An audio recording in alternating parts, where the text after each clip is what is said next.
It was April 2007, April 6, and it was 2 years after I had launched the Huffington Post. And you know how it is when you have a startup, a lot of work, getting the baby to grow and getting investors and getting the work done. And at the same time, I have 2 daughters, and one of them was about to go to college. So we had been on a college tour. And our agreement was that I would not be looking at my BlackBerry while we were together during the day. So at night, she would go to sleep and I would start working. So I came back home completely sleep deprived and exhausted and collapsed and fell on my desk. I mean, my head hit my desk, broke my cheekbone, 4 stitches on my right eye. But also it started me going from doctor to doctor, trying to find out if there was anything more seriously wrong with me. It turned out there wasn't anything medically wrong, but there was a lot wrong with the way I was leading my life. And so that started me on trying to define what success is, because by external definitions of success, I was successful, but by any sane definition of success, I was not, because I had undermined my health. And as I realized, as I started studying the implications of sleep deprivation, I had also undermined my ability to make good decisions. I really profoundly believe that if we get enough sleep, and enough sleep depends on each human being, most scientific findings show that you need between 7 and 8 hours. Some people need more, some people need less. We know it's when we wake up without an alarm. So I went from getting 4 to 5 hours to getting 7 to 8 hours. I became a sleep evangelist. I talk everywhere about that, so much so that the Harvard School of Medicine Sleep Division invited me to join their council. And now I get even more information about the importance of sleep. And there's so much science around it now, the connection between sleep and high blood pressure and stress and diabetes and obesity is just amazing.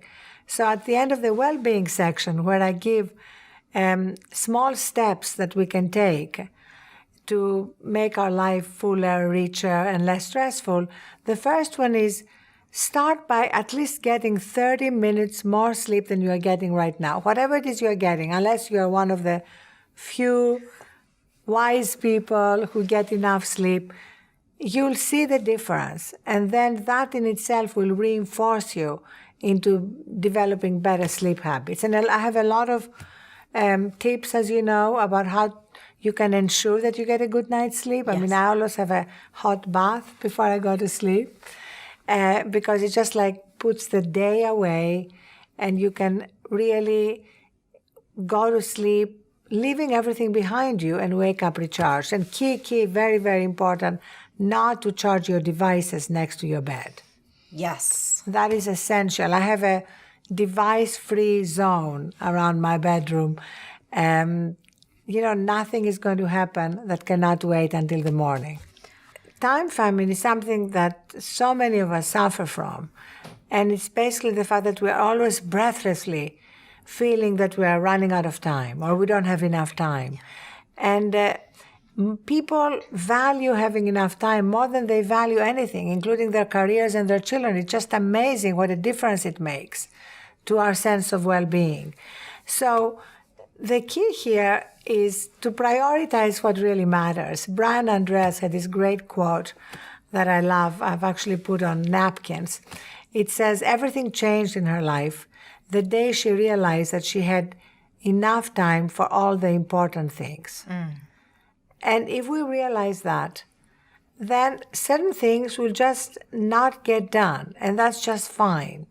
And a key thing here is our relationship with our email. Sometimes we feel like we're the slaves of email. Yes. But you have to finish everything. You have to respond to everything because we're such perfect young women, and in your case, and in my case, much older. But the point is that as women, we have this idea of having to do everything perfectly, and that includes answering every email. So, first of all, making sure we stop answering emails at least an hour before we go to sleep. That is key, because then it's like downtime. Yeah. And I'd rather read real books, actually. I love reading real books and underlining them. I actually dedicate the book to my mother because she lived what we call a third metric life, meaning a life that goes beyond the first two metrics of money and power, all her life. And now that I'm coming to some realizations that she actually embodied in her life, I feel that the book is like a homecoming, because I'm kind of rediscovering all her teachings, many of which she actually passed on to my sister and me without words, just by the way she lived. Yeah. And Don't Miss the Moment was one of them. Another one was Change the Channel, Darling. And if you think I have a strong accent, you should have heard my mother. Whenever we would get really worried or anxious or obsessing about something, she would say, change the channel. And also my mother had no sense of hierarchy. She treated human beings all the same. I remember when I was living in London, I was dating a British member of parliament, and one night he brought Ted Heath, who was then prime minister, to dinner. And my mother had the plumber in the kitchen dealing with a problem and asked the plumber what he thought of the prime minister. The plumber said, not much, hasn't been good for working people.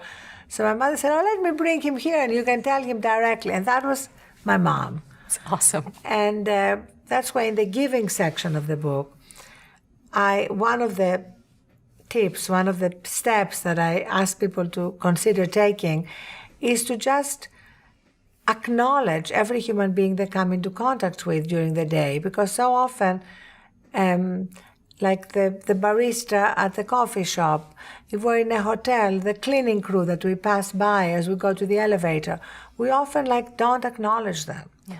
And I think if we can just take a moment to make eye contact, to say hello, it just reconnects us with ourselves and with that moment that we have. Yeah.